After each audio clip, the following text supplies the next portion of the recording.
அப்போஸ்தலர் நடபடிகளின் புஸ்தகம் 4ஆம் அதிகாரம். எல்லாம் சபையார் ஜெபிக்கும் பொழுது நடக்கக்கூடிய அற்புதங்கள் பாருங்க. சபையாருடைய ஜெபங்கள் அற்பமானது அல்ல, அது அதிசயமானது, அற்புதங்களை கொண்டு வரக்கூடியது.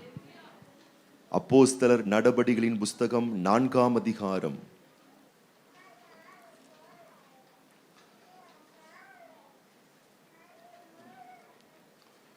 சில வசனங்களை நம்ம எல்லாரும் சேர்ந்து ஒருமனப்பட்டு நம்ம வாசிக்க போறோம். 23ஆம் வசனத்திலிருந்து, அப்போஸ்தலர் நடபடிகளின் புஸ்தகம் 23ஆம் வசனத்திலிருந்து நம்ம எல்லாரும் சேர்ந்து வாசிப்போம்.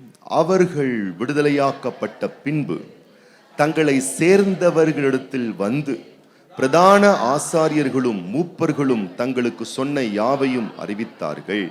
அதாவது தேவ பிள்ளைகள், சபையில் இருக்கக்கூடிய பிள்ளைகளுக்கு எதிரான தகவல்கள் வருகிறது. ஃபுல்லா வாசிக்க நேரம் இல்லை, அதனால முக்கியமான சில பகுதிகள் மட்டும் நம்ம வாசிச்சு ஜெபம் பண்ண போறோம். தேவ பிள்ளைகளுக்கு எதிரான தீர்ப்புகள், தேவ பிள்ளைகளுக்கு எதிரான பயமுறுத்தும் மனிதர்கள், தேவ பிள்ளைகளுக்கும் சபைக்கும் கர்த்தரை நேசிக்கிற பிள்ளைகளுக்கு எதிரான தகவல்கள் அறிவிக்கப்படுகிறது. அறிவிக்கப்பட்ட உடனே அவங்களுடைய ஆட்டிடியூட் பாருங்க.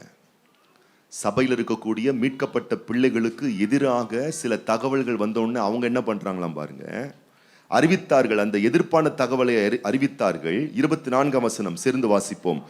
அவர்கள் அதை கேட்டு ஒருமனப்பட்டு தேவனை நோக்கி சத்தமிட்டு, கர்த்தாவே, நீர் வானத்தையும் பூமியையும் சமுத்திரத்தையும் அவைகளுள்ள யாவற்றையும் உண்டாக்கின தேவனாய் இருக்கிறீர். எப்படி வராங்க பாருங்க. இப்படிதான் நம்ம ஆட்டிடியூட் இருக்கணும், இப்படிதான் நம்ம நடந்துக்கணும். நம்ம சவால்கள் மத்தியில பக்கத்து வீட்டில் இப்படி சொல்லிட்டாங்க, எதிர்க்கக்கூடியவர்கள் இப்படி சொல்லிட்டாங்க, அந்த சமூகத்தினர் இப்படி சொல்லிட்டாங்க, அரசாங்கமே எதிர்த்து நிக்குது, பெரிய பெரிய பிக் ஷாட்ஸ் எல்லாம் இப்படி சொல்லிட்டாங்க, சபைக்கு எதிராக, சபை மக்களுக்கு எதிராக, ஊழியக்காரர்களுக்கு எதிராக, இப்படி ஒரு பெரிய படையே வேலை செஞ்சுக்கிட்டு இருக்கணும்னு பயந்துடக்கூடாது. அவங்க நம்மளை வச்சு செய்யலான்னு பிளான் பண்ணாங்கன்னா நம்ம அவங்களை எப்படி வச்சு செய்யலான்னு நம்ம பிளான் பண்ணக்கூடாது. நம்ம செய்ய வேண்டியதெல்லாம், நம்ம எதிர்க்கக்கூடிய எல்லா மனிதர்களை பார்க்கிலும் நாங்கள் ஆராதிக்கிற தேவன் தான் பெரியவர் என்று சொல்லி ஜெபிக்கிறதுக்காக போறாங்க பாருங்க. அவங்க எப்படி ஜெபம் வருது பாருங்க. மறுபடியும் இந்த வசனத்தை நம்ம வாசிக்கலாம் நான் விரும்புறேன். இதை வாசிக்கும் போது எனக்கு ஃபெய்த் அதிகமாகுது. அப்படி அவங்க பாருங்க, அவங்க இப்படி சொல்லல. ஆண்டவர் கிட்ட வந்துட்டு, ஆண்டவரே, அந்த ராஜாக்கள் பெரிய ஆட்கள் அப்பா, அவன் பெரிய கோலியாத்து, அவன் பெரிய சவுலு, அவன் பெரிய பிக்ஷாட்டு, அவங்க பெரிய ஆளு, இப்படிலாம் அவங்க பேசல. எங்க ஆண்டவர் பெரியவர், எங்க கர்த்தர் பெரியவர். இப்படிதான் நம்ம பேச்சும் நம்முடைய ஜெபமும் இருக்கணும் பாருங்க.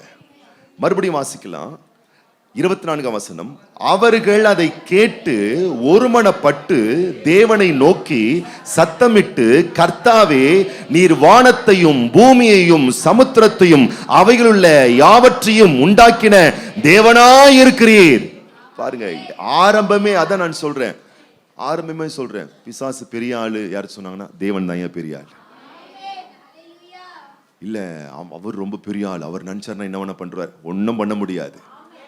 என்ன பண்ணுவாரு, ஒரு நாளைக்கு 3 வேளை வயித்தால போச்சுன்னா ஆளு சுருண்டு படுத்துருவாரு, அவ்வளவுதான். என்ன நான் சொல்றேன், என்ன பிக் ஷாட். சிலர்லாம் வந்து பீத்துவாங்க என்கிட்ட வந்து, என்ன பெரிய ஆளு, என்ன பீத்துறீங்க, அவர் பீத்துறீங்கன்னா கவர்மெண்ட் நிறுத்துங்கன்னு சொல்றேன் நான். எனக்கு பிடிக்கவே பிடிக்காது பாருங்க. என் கர்த்தரை தவிர யாரை பத்தி பீத்துனாலும் எனக்கு பிடிக்காது. என்னை பத்தியும் நான் பீத்துறது இல்லை, யார் பீத்துறதையும் நான் பெருசா கேட்டுக்கிறதே இல்லை. கர்த்தருக்கு முன்னாடி எல்லாரும், அது யாரா இருந்தாலும் சரி, மனுஷன்தான். தேவன் தாங்க பெரியவர். அவருடைய வல்லமை அபார வல்லமை, வல்லமை தேவனுடையது என்பது. அவர் நினைச்சு ஒரு விரல ஆட்டினார்னா எல்லாம் பஸ்மமா போயிடும் பாருங்க. ஆனா இரக்கமா இருக்கிறார் தேவன். அப்ப நான் சொல்றேன், எதிரான தகவல்கள் வந்த உடனே எதிரிகள் பெரியவர்கள் என்று எண்ணி விடாதிருங்கள். ஆகவேதான் வேதம் சொல்லுகிறது, உலகத்திலே இருப்பவனை பார்க்கிலும் உங்களுக்குள்ள இருக்கிறவர் பெரியவராயிருக்கிறார். அந்த சிந்தை வந்துடணும். வேலையில எதிர்ப்பு, பக்கத்து வீட்டுல எதிர்ப்பு, ஸ்ட்ரீட்ல எதிர்ப்பு, ஊர்ல எதிர்ப்பு வரட்டுமே, என்ன பண்ண முடியும்? நான் சொல்றேன் தேவ பிள்ளையே, உன் நிழல கூட எவனும் தொட முடியாது, உன் காலடி மண்ணை கூட எவனும் தொட முடியாது.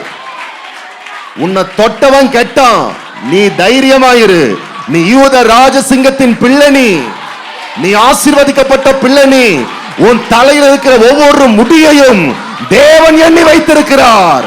அவர் சித்தம் இல்லாம உன் தலையிலிருந்து ஒரு முடி கூட கீழே விடாது. 1000 தகவல் சொல்லட்டும், 1000 எதிர்ப்புகள் வரட்டும், தேவ பிள்ளைகளை சேதப்படுத்தி விட முடியாது. தேவ பிள்ளைகளை பாதித்து விட முடியாது. அவரை மிஞ்சி ஒரு அணுவும் அசைத்து விட முடியாது. இந்த ஃபேத் அவங்களுக்குள்ள இருந்ததுனால தான் பாருங்க ஜெபம் வருது. ஆண்டவரே, அவன் பெரிய ஆண்டவர், இவன் பெரிய ஆண்டவர் சொல்லல.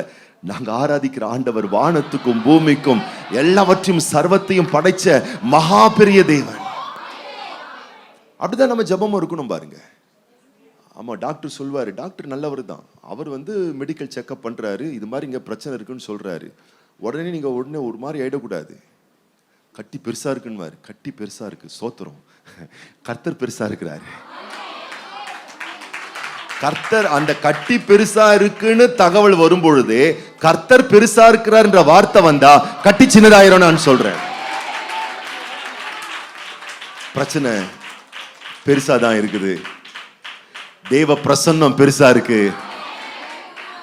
நீங்க அப்படி பாருங்களேன், நீங்க அப்படி பேசுங்களேன், ஆளு வேற மாதிரி ஆயிருவீங்க. நீங்க இருக்கு, என்ன இருக்கு, 4 தலை நாகம் இருக்கு, 5 தலை நாகம் இருக்கு. இருக்கு, யார் இருக்கா? 8 அடுக்கு பாதுகாப்பு என் வீட்டுல இருக்கு. பிதா என்ற பாதுகாப்பு, குமாரன் என்ற பாதுகாப்பு, பரிசுத்த ஆவியானவர் என்ற பாதுகாப்பு, இயேசுவின் ரத்தம் என்ற பாதுகாப்பு, வார்த்தை என்ற பாதுகாப்பு, தேவ தூதர்கள் என்ற பாதுகாப்பு, தேவ கிருபை என்ற பாதுகாப்பு, வல்லமை என்ற பாதுகாப்பு. 8 அடுக்கு பாதுகாப்புக்குள்ள நீ இருக்கிற.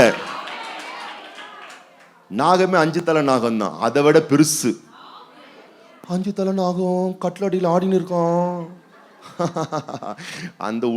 இந்த உருட்டலுக்கு நம்ம உருள்றாளா இருந்துடவே கூடாது.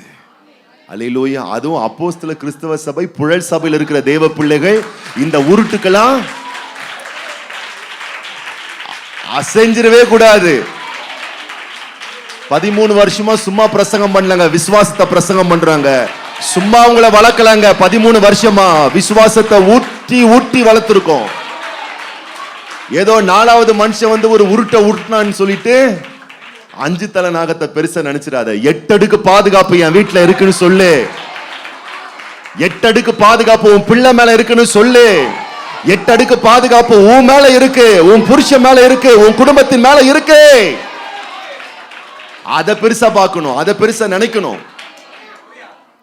தொடர்ந்து வாசிப்போம். அதை அப்போஸ்தலர் 4ஆம் அதிகாரம் இப்ப பாருங்க 25 இருந்து வாசிப்போம்.